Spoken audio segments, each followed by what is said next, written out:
Hi friends, welcome to Raji's tasty world. ചപ്പാത്തിയുടെ കൂടെയും ചോറിൻ്റെ കൂടെയൊക്കെ കഴിക്കാൻ പറ്റുന്ന ഒരു ചിക്കൻ കറിയുടെ റെസിപ്പിയാണ് ഇന്ന് നമ്മൾ ചെയ്യുന്നത്. 1 കിലോ ചിക്കനാണ് ഞാനിവിടെ എടുത്തിരിക്കുന്നത്. ചിക്കൻ നന്നായിട്ട് തന്നെ ക്ലീൻ ആക്കി വെച്ചിരിക്കുന്നതാണിത്. ആവശ്യമുള്ള മസാലകളൊക്കെ ചേർത്ത് നമുക്കൊന്ന് മാരിനേറ്റ് ചെയ്ത് അരമണിക്കൂർ ചിക്കൻ ഒന്ന് വെക്കണം. അതിനുശേഷം നമുക്കൊന്ന് ഷാലോ ഫ്രൈ ചെയ്തെടുക്കേണ്ടതാണ്. നമുക്ക് മസാലകളൊന്ന് ചേർത്ത് കൊടുക്കാം. 1 ടേബിൾ സ്പൂൺ എരിവുള്ള മുളക് പൊടി ചേർക്കാം. 1/2 ടീസ്പൂൺ മഞ്ഞൾപ്പൊടി ചേർക്കാം. 1 ടീസ്പൂൺ ഇഞ്ചി വെളുത്തുള്ളി പേസ്റ്റ് ചേർക്കാം. 3/4 ടീസ്പൂൺ പെരുംജീരകം ചതച്ചതാണ്. നല്ലൊരു ഫ്ലേവർ കിട്ടും നമുക്ക് ഈ പെരുംജീരകം ചതച്ചതും കൂടെ ചേർത്തിട്ട് ഫ്രൈ ചെയ്തെടുക്കുകയാണെങ്കിൽ. ഇനി നമ്മളിതിലേക്ക് ചേർത്ത് കൊടുക്കുന്നത് 1/4 ടീസ്പൂൺ കുരുമുളക് ചതച്ചെടുത്തതാണ്. പൊടി ഇടുന്നതിനേക്കാളും നല്ലത് ചതച്ച് ചേർക്കുമ്പോഴാണ്, നല്ല ഫ്ലേവർ കിട്ടും. ഇനി 1 ടീസ്പൂൺ ഉപ്പും കൂടെ ചേർത്തിട്ട് നന്നായിട്ടൊന്ന് മാരിനേറ്റ് ചെയ്ത് വയ്ക്കാം. ഏകദേശം ഒരു അരമണിക്കൂർ നമുക്കൊന്ന് മാരിനേറ്റ് ചെയ്ത് വെക്കണം. എങ്കിലേ നന്നായിട്ട് തന്നെ മസാലകളൊക്കെ ഈ ചിക്കനിലേക്ക് പിടിക്കുകയുള്ളൂ. കൈകൊണ്ട് തന്നെ നന്നായിട്ടൊന്ന് തിരുമ്മി യോജിപ്പിച്ച് വെക്കാം.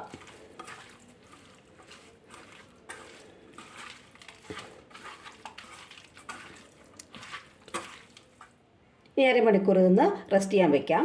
ഇനി ചിക്കൻ നമുക്കൊന്ന് ഫ്രൈ ചെയ്തെടുക്കാം. മാരിനേറ്റ് ചെയ്ത് വെച്ചിട്ട് അരമണിക്കൂർ കഴിഞ്ഞിട്ടുണ്ടായിരുന്നു. വെളിച്ചെണ്ണയിലാണ് നമ്മൾ ഫ്രൈ ചെയ്തെടുക്കുന്നത് കേട്ടോ. ഡീപ് ഫ്രൈ അല്ല ചെയ്യുന്നത്, ഒരു ഷാലോ ഫ്രൈ ആണ് ചെയ്യുന്നത്. ഒരുപാടങ്ങ് ഫ്രൈ ചെയ്യുന്നുമില്ല, ഏകദേശം ഒരു 3/4 ഭാഗം മാത്രമേ ഒന്ന് ഫ്രൈ ചെയ്യുന്നുള്ളൂ. അതിനുശേഷം വീണ്ടും നമുക്ക് കറിയാക്കാനുള്ളതാണ്. ചിക്കൻ ഏകദേശമൊക്കെ ഒരു വശം ഒന്ന് ഫ്രൈ ആയി വന്നിട്ടുണ്ട്. നമുക്കൊന്ന് തിരിച്ചിട്ട് കൊടുക്കാം.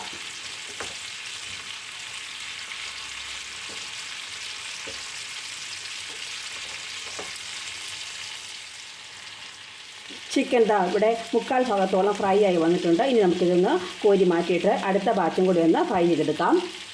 അടുത്ത ബാച്ചും ഫ്രൈ ചെയ്യാനായിട്ട് വെച്ചിട്ടുണ്ട്. ചിക്കൻ മുഴുവൻ ഇവിടെ ഫ്രൈ ചെയ്തെടുത്തിട്ടുണ്ട്. ഇനി നമുക്ക് കറി റെഡിയാക്കാം. കറി തയ്യാറാക്കാനായിട്ട് ഒരു പാനിലേക്ക് നമുക്ക് 2 ടേബിൾ സ്പൂൺ വെളിച്ചെണ്ണ ഒഴിച്ച് കൊടുക്കാം. വെളിച്ചെണ്ണയിൽ തന്നെ വേണം കേട്ടോ ഈ കറി തയ്യാറാക്കാനായിട്ട്. എണ്ണ ചൂടായി വന്നിട്ടുണ്ട്. നമുക്കിതിലേക്ക് 1/2 ടീസ്പൂൺ കടുകിട്ട് കൊടുക്കാം. കടുക് പൊട്ടി വരുമ്പോഴേക്കും നമുക്ക് 3 മീഡിയം സൈസ് സവാള നീളത്തിലരിഞ്ഞതാണിത്, അത് നമുക്ക് ഇട്ട് കൊടുക്കാം. ഇതിലേക്ക് നമുക്ക് 2 ടീസ്പൂൺ ജിഞ്ചർ ഗാർലിക് പേസ്റ്റ് ചേർക്കാം. ഇത് നമുക്ക് ചേർക്കാനുള്ളത് 1/2 ടീസ്പൂൺ പെരുംജീരകം ചതച്ചതാണ്. 3/4 ടീസ്പൂൺ കുരുമുളക് പൊടി ചതച്ചതാണിത്, പൊടിയല്ല, അതും കൂടി ഇട്ട് കൊടുക്കാം. ഉപ്പ് ഞാനിവിടെ ഒരു 1/2 ടീസ്പൂണാണ് ചേർക്കുന്നത്. നമ്മൾ ചിക്കൻ ഫ്രൈ ചെയ്തപ്പോൾ ഉപ്പ് ചേർത്താണല്ലോ ഫ്രൈ ചെയ്തത്, അതുകൊണ്ട് ഉപ്പിൻ്റെ അളവ് നമ്മൾ സൂക്ഷിച്ച് വേണം ചേർക്കാനായിട്ട്, കൂടി പോകരുത്. നമുക്ക് നന്നായിട്ട് തന്നെ ഒന്ന് വഴറ്റിയെടുക്കാം. സവാള ഒരുപാടങ്ങ് ഫ്രൈ ആവേണ്ട ആവശ്യമൊന്നുമില്ല, നന്നായിട്ടൊന്ന് വാടി വന്നാൽ മതിയാവും.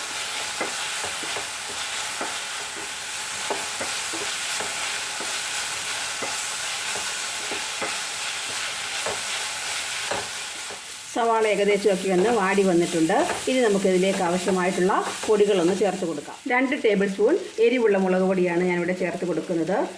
നിങ്ങളുടെ എരിവിനനുസരിച്ച് മുളക് പൊടിയുടെ അളവ് കൂട്ടുകയോ കുറയ്ക്കുകയോ ചെയ്യാവുന്നതാണ്. മല്ലിപ്പൊടിയും ഏകദേശം 2 ടേബിൾ സ്പൂൺ തന്നെ ചേർക്കുന്നുണ്ട്.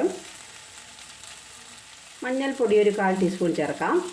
ഇനി നമ്മളിതിലേക്ക് ചേർത്ത് കൊടുക്കാനുള്ളത് നമ്മുടെ ചിക്കൻ കറിക്ക് ആവശ്യമായിട്ടുള്ള ചിക്കൻ മസാലയാണ്. ഇത് 1 ടേബിൾ സ്പൂണാണ് ഇട്ട് കൊടുക്കുന്നത്. പൊടികളെല്ലാം നമുക്ക് നന്നായിട്ടൊന്ന് വഴറ്റിയെടുക്കാം.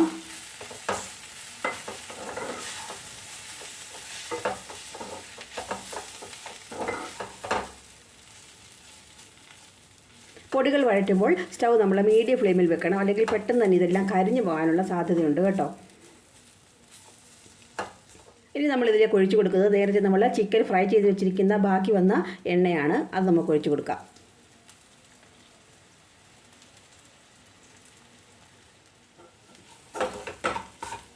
മസാലയൊക്കെ നന്നായിട്ട് തന്നെ മൂത്ത് വരുന്നുണ്ട്, കണ്ടോ.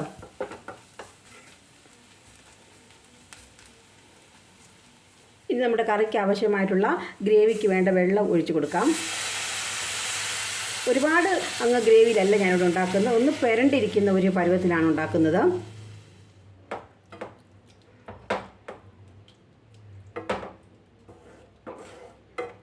ഇനി ഗ്രേവി ഒന്ന് നന്നായിട്ടൊന്ന് തിളച്ച് വരട്ടെ. ഗ്രേവിയൊക്കെ നന്നായിട്ട് തന്നെ തിളച്ച് വരുന്നുണ്ട്, കണ്ടോ.